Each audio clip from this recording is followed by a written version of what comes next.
As you guys know, over the past few days, we opened up a channel so you could ask as many questions as you wanted, so that we could come in here, answer those questions, so you can get almost a face-to-face to the developers to understand who we are, what we can talk about DDS, and all that good jazz. I do want to start off with something, though, because the most asked question was about matchmaking. All right. So thank you, first of all, for asking the questions about matchmaking. Not making any commitments. Definitely interested in exploring it. And the new weekend experiments are a way for us to test kind of the underlying technology. So if you could help us by participating in these events every weekend and continue sending us feedback, that is going to be the best way to keep us updated. Let us know your thoughts on what's going on. Keep playing, and that'll help us help you. Best way. And the cool thing is you get rewards from the experiments, right? Yeah. So you go in there, you play as a community, you're all earning some stuff together, and you get rewards. All right, so we'll hop right into the questions. Danielle asked two really great questions, I think, to start this off. And the first one is, what gave us the idea to even make DDS in the first place, Andrew? Right. So Owlchemy Labs has always wanted to make a multiplayer game, and forever we've actually been trying to, right? So like once a year we would go into the indie community and we would find like, we would be like, give us your greatest solo indie at multiplayer. And we would bring them in for like a few months in the summer and have them try to make it. And multiplayer VR, the kind that we want to do, is actually really difficult. One of the unique things that Owlchemy Labs does in multiplayer VR that other games try to avoid is we allow crossover between each other's space, and we allow you to do things like pass objects, touch other people's objects. There's no like strict ownership system. There's no, in a shooter, right? You shoot the gun and the coolest thing you do is like flip the magazine to somebody else, right? And so that exits your space and enters another person's. That's pretty easy. In our game, you're like passing things back and forth. I've played with a bunch of you. You're running into each other's spaces, right? And all of that chaos is only allowed because we had to work so hard. So we always knew we want to do this. Pandemic happens. Google is our parent company. They come up to us and they say, hey, can you what does work look like in VR? And so we are like, cool, this gives us a chance to try multiplayer.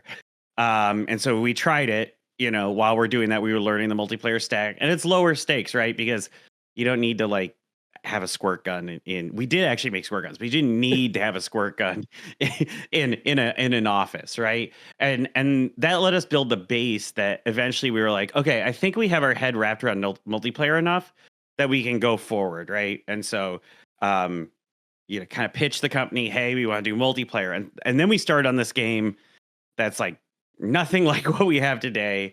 It was like a house design game is the best way I could describe it. It was you're like designing your house in VR.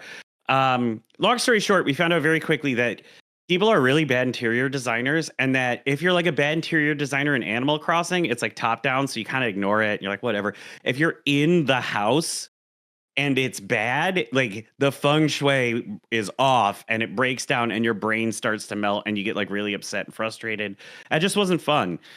So we were like, what's fun that Owlchemy does? And we're like, oh, well, we make these jobs, right? And we do these games around jobs and those kind of things. And so we were like, what if we took the thing we do well, right? Some of our best jobs, for instance, the kitchen, right, and the garage, and we bring them over and we make it like an entire new property, so that way we don't have to figure out how bots work when there's two people, and we'll start from there. And the game evolved from there. We actually had the diner and guests for a long time, and then about a year ago, like literally almost exactly a year ago, we were like, this game stinks, right? It's not fun. It's like got pieces of fun. It like had a better shot of being fun than the Haven thing. And so we were like, okay, let's modify this and make it so that it's like not just like, it was like multiplayer-esque, right? Like you could do all your tasks, but you never had to ask anybody for anything. You never had to do anything with anybody else. This was like, we're like, let's make it so that collaboration comes first, right? You have to collaborate. You have to go across these zones. And we spent the entire holiday essentially doing that, came back and was like, this is great.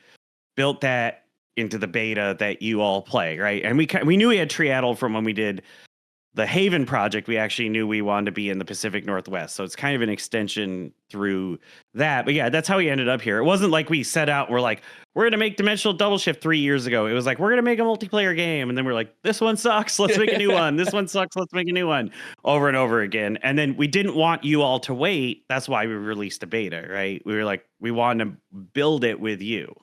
So keeping with the, I guess, the topic of how did this come about within DD? What gave y'all the idea to use hand tracking in DD? So as we were building all this stuff, right, going back to what I was talking about, we right before the pandemic, we had tested hand tracking. The way Owlchemy Labs does research and development is we set out to test something and we experiment with it, and then we write a list of everything that would need to get fixed for us to actually launch it out to the public. And so we did hand tracking, and we wrote this list of things that need to be fixed for hand tracking. And we read the list, and we were like, wait a minute, we can do this. This is a thing that we can accomplish. And so we did it, and we launched it. And then when this pandemic thing came and we were working on this kind of prototype, we were thinking about office workers and thinking about their propensity to even pick up controllers. And we were like, they're not going to pick up controllers. So let's go back to hand tracking, and let's actually think of hand tracking first. And as we started to think of hand tracking first in multiplayer, it got so interesting and fun to us. We were like, oh, we got to make a game, and it needs to be hand tracking, and we need to build it from the ground up. And also, the only way we're ever going to complete this is if we like delete controllers from the project. So like even in the early days, there's no controller support even today in the project, right? It doesn't exist because we didn't want developers to feel like they had an out where they could be like, yeah, I'll just pick up the controllers though to test this. It was like, no, we have to make hand tracking good enough that we want to use it. And we liked it enough. We saw enough promise in it that we thought it was going to be really great for the future. Awesome.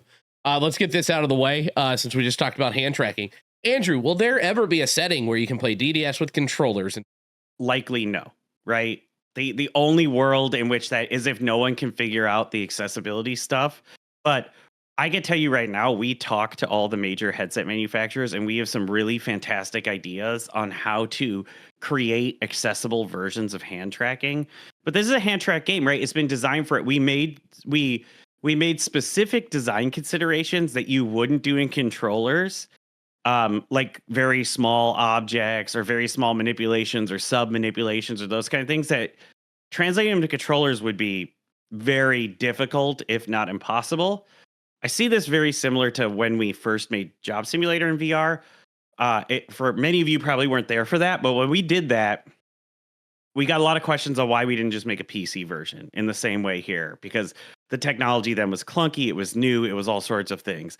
And so when you look at kind of the lineage here, is like we're kind of in the same spot with hand tracking, right? Yes, it's not as great as controllers, but remember, controllers weren't as great. And then VR wasn't as great without lighthouses, right? So each one of these technological evolutions, it takes a company like just standing there and going like, no, we're not going to give up on it. We're going to do it from end to end. Cool to think about. So just overall, how long did it take to make DDS? That whole process I was talking about was a little more than, since now, but more than 3 years, right? Okay. 3-something years. The technology that's in there, like our design flaws have existed since the beginning, but since we started a project that can trace its DNA directly, it's been a while. And since the current iteration is only a year old, as I had told everybody, but still building on the same project. Yeah. Let's shift to everyone's favorite AI, Alice. We had a few questions about Alice, everyone's favorite punching bag or favorite AI. Are there going to be any more Alice voice lines in the future? Yeah, of course. I mean, Allie Murphy is the voice actor. We love Allie Murphy, and we love Alice, and Alice representing this like broken AI. And for those of you who say you don't like Alice and kill her, good. I don't think you're supposed to like your boss. I don't think there's some owls in here, and I'm certain that they're not, they might be on the same line with the Alice stuff. It's not supposed to be she's not supposed to be a person that you like. You're supposed to like your coworkers, right? If you ever worked a service job, that's how it is. It's like it's like the four of you against the world, right? You got the customers who are unreasonable, and you have your boss who like doesn't have a clue, and then it's like you four. Yeah. Okay. Speaking of Alice, will there be collectible skins made for Alice? I don't think we thought of that idea. I think it's a really cool idea. We'll definitely look into it. I mean, we did something for the holiday. If you all want to see the holiday, she's got like a scarf and a hat, right? And so that's really fun. But as far as like user controlled stuff, it's definitely something for us to consider. Yeah. In the current dimensions you're in, there are no bots, right? Like bots. The beauty of the Omniverse is the Omniverse contains all dimensions. That's the Omni is like the basis, right? But as of yet, any universe, any in the Omniverse, not the multiverse, the Omniverse that has bots has yet remained undiscovered. Keeping it talking about past games like Job Sim and Vacation Sim, how does dimensional double shift relate to Job Sim Vacation Sim? Like someone referenced there's a coin with Job. Yeah, so without getting into like game design theory, which unless you all want it, we'll stay away. As far as relating, we always make references in our games to other games, right?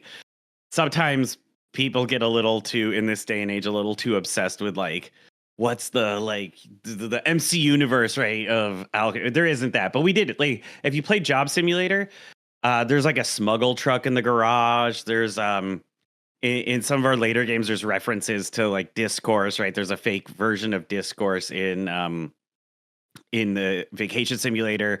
So we're always referencing and doing self-referential stuff. And it's, the coin is just another one of those where we thought it'd be fun to put a bot in the coin. Yeah. Awesome. Good to know. So let's talk real quick about the booster update.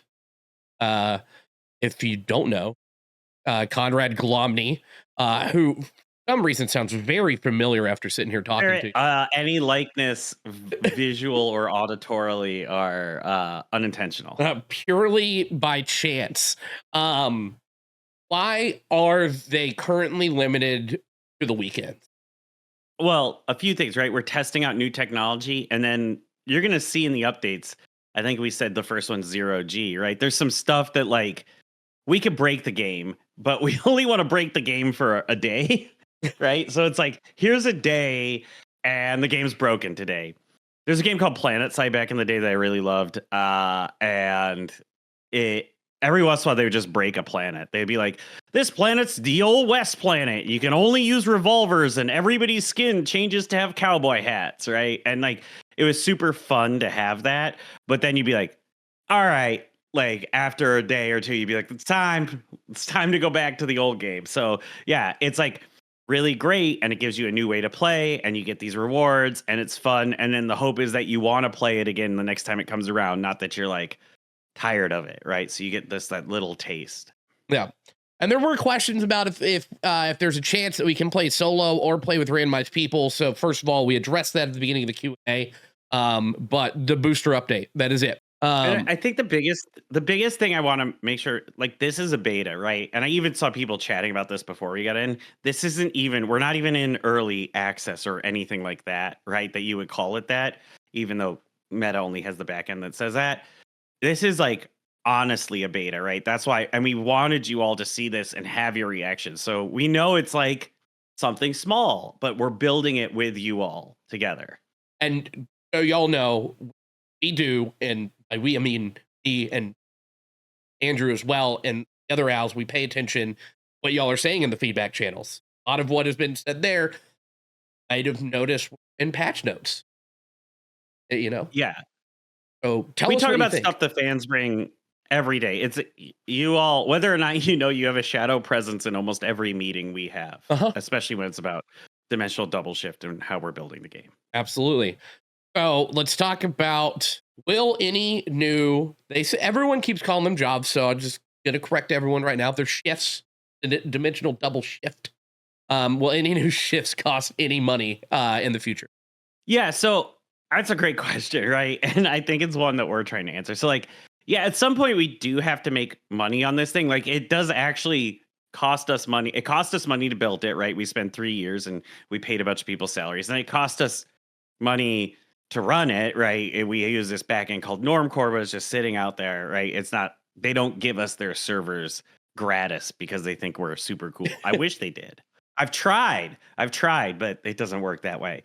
So we do have to make money, but the biggest thing that we want to make sure we're doing is that we want to like whatever we do, respect your dollar, right? So we're not here to like try to make people feel like an ATM. We're here to make sure that you feel valued, that we have that any dollars you spend on an Owlchemy Labs product feel like they were dollars really well spent and that you really got your mileage out of them. So when we're looking at what does this cost and how much and what shape that takes, that's probably the main consideration that we're keeping in our minds is making sure that like you who are gracious enough to give us your money are getting that value back. And we have said that no matter what shape it takes, CEOwl is free, right? We have said that. So that is going forward, you can feel comfort in that. I think every time I try to prevent secrets, somebody adds secrets in the game. So the answer is yes. Do I even know them all? No. I do try to like look at the code and see if I can figure it out. But like when I first joined the company, I added a secret and I added it so well that no one could figure out what it was. So by doing that, it was like, it really set the stage for me to like have to eat that humble pie. And like, I'm sure there's things that I don't know that are hanging out in our games, and I'm sure there'll be more. Will DDS be coming to more platforms soon? I know we kind of discussed this in the hand tracking one. So we don't have, I'm going to just come right out front. We don't have more platforms to announce today. You're not getting, this isn't some like secret trick where 24 minutes into a Discord Q&A, I'm going to just start dropping like our future roadmap. But I can say this. If you look at the past history of Owlchemy is a multi-platform company. And so keep that in mind as we move forward, right? We do have certain requirements for this game, so it has to contain certain elements for us to go to a platform, right? Like we couldn't port it to the Switch because it's not a VR platform, for instance. I know. But you know, we are a multi-platform company, and the beta, I can say pretty confidently, the beta portion of this is MetaQuest only, right? But that's what we want to keep it. And that's actually to help all of you, because the fewer, as a game developer, the fewer platforms you have to launch on, the smaller amount of testing you have to do. So it allows us to do like more updates quicker and be a little bit more ambitious in the updates, because if we had, you know, if we had 5 different platforms you release on, then you have to test the same thing 5 times. So it's less work for us to do that. Yeah. So with that being said, how are you and the rest of the team as developers looking at PSVR 2 hand tracking? That was like a shotgun announcement. It came out real hot and fast, right?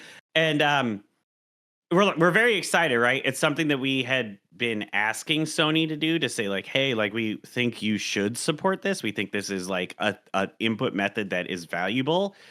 So really excited, but we're not sure the capabilities of it yet, because it literally got announced at like graphics conference, like in a back room. And then we're also not sure if we're even allowed to launch with just a hand tracking only game, right? Because each platform has its rules to make sure that you have a consistent experience. It's why every platform you see the little loading dial that says like, don't turn off your game when we're doing this. It's so you don't turn off your game and corrupt your save, and the platform doesn't do that. But the developers don't specify that. It's actually the platforms that do. And so we don't know if the platform has any rules where they're like, hey, you can't do a hand tracking game, or if you do a hand tracking game, you have to do these things. So these are all like the weird bureaucratic things that we have to like walk through before we can say we support a platform.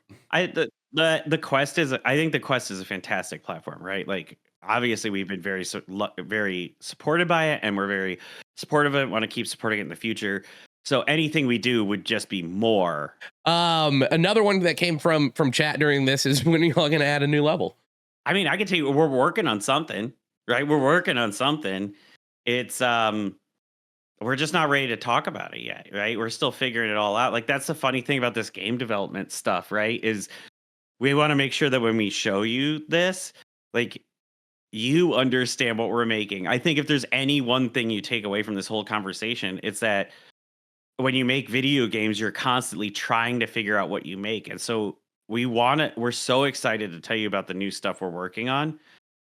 But we also want to make sure that when we tell it to you, we're being respectful of like your time and space and not telling you about something that exists as like could or couldn't exist, or maybe we change our mind. We want to be pretty confident when we come out that like this is what it is and this is the shape and size that it has and this is all of it. But we're working on a bunch of stuff and it's really cool. I literally was playing some of it today. And wrap it up with a little bit of a personal question from Prolific, which is DDS your favorite game that you've made? I love every game we make, right? So this sounds like this answer where I'm like, no, it's not. But I do. I really do. And each game has like a different place that I love. So like I really enjoy DDS, right? I don't think I've ever had a favorite game I've worked on ever in my career. Maybe that means something's deeply wrong and broken with me, which I'm also willing to accept. Like maybe the answer is like go get therapy or something like that. But I do love every game we've made for different reasons. And this one is fun because we have so little control over what, like VR is already a medium where you have very little control, right? And like Quantic Dream games are a great example of the opposite, right? Nothing ever happens in a Quantic Dream game that David Cage didn't expect to happen, right? Like that's the rule of those games. You knew what was going to happen, but in our games are very systemic to begin with, and we already don't know what's going to happen. And it's that added element of multiplayer that just makes it really special and really, really forcing people to interact with each other. That I just really love it. And I there's like certain parts of our game that I really enjoy, which is like you can't lose it. You can't fail, but there's like this intrinsic human thing where like if a big board tells you to do something and some creature walks up to you and says, I'm depending on you to do this thing, you do it, right? And that whole process and seeing that and being able to launch a game, like when you really take a step back, DDS is a really strange game, especially in like the pantheon of games that get released today. It's really strange. And to see you all love it as much as we loved it, like that just like really motivates me even more to be like, okay, it's not just like a bunch of, esoteric game developers got in like in a room and like we went remote and we've been locked in the box too long. It's like we actually came together and made this thing that extends out to you all. And so that's what I really love about Dimensional Double Shift. And I want to see it grow, and I want to see you all explore the universe that like we're talking about right now, or the Omniverse that we're talking about right now. I want to see you all like meet us there in these destinations we're building. That's a great place to end that. That brings us through all the questions we had through our DDS Q&A channel in Discord.